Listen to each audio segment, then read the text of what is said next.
I got to be honest, it was quite a tough one because it's like, it's a band like that. You're only going to watch them, you know? And like, so a lot of the time, you know, we kind of look out at the crowd and it'd be like, oh man, these people are just waiting for hyper, you know? And it's like, it's tough because no matter what you do, it's almost like, not that you're fighting a losing battle, but you know, there's some tours that are really like scene centric. So like every band you're going to see basically you're going to see every band, if that makes sense. And a band like Electric Callboy, because they're so brilliant and they're also so big at the moment, you know, it's like their fans just want to watch them, you know. So for us, it was like, how do we capture their attention?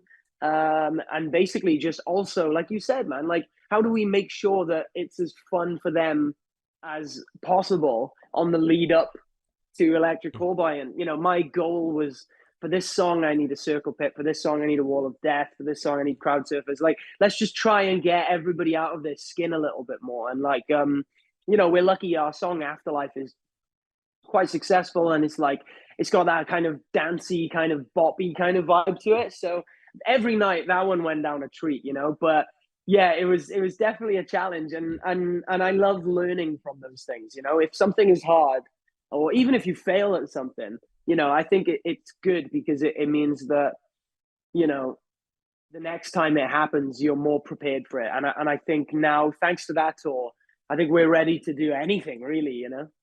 Yeah, that's kind of the goal. Is like I always think about like the subconscious of the scene, you know. So if I say I can't think of an example, but there are loads of bands out there that you've never listened to, but you've seen on about 3 tour posters, or you've seen next to in a comment with another band that you like, you know, but you've never gone and listened to them, you know. And I think like, oh, maybe you saw a band a while ago and you never got around to listening to them, and then one day they come up on Spotify and you think, whoa, I saw this band, you know what I mean? Like, it's one of those things that I think a really important part of being busy in the scene is just making sure that you're always in the subconscious of everybody. So, you know, if somebody saw us on the Silverstein tour and they didn't get around to checking us out, but now we come back with Senses Fail and they go, oh man, actually this band were really good, I'm gonna buy their album.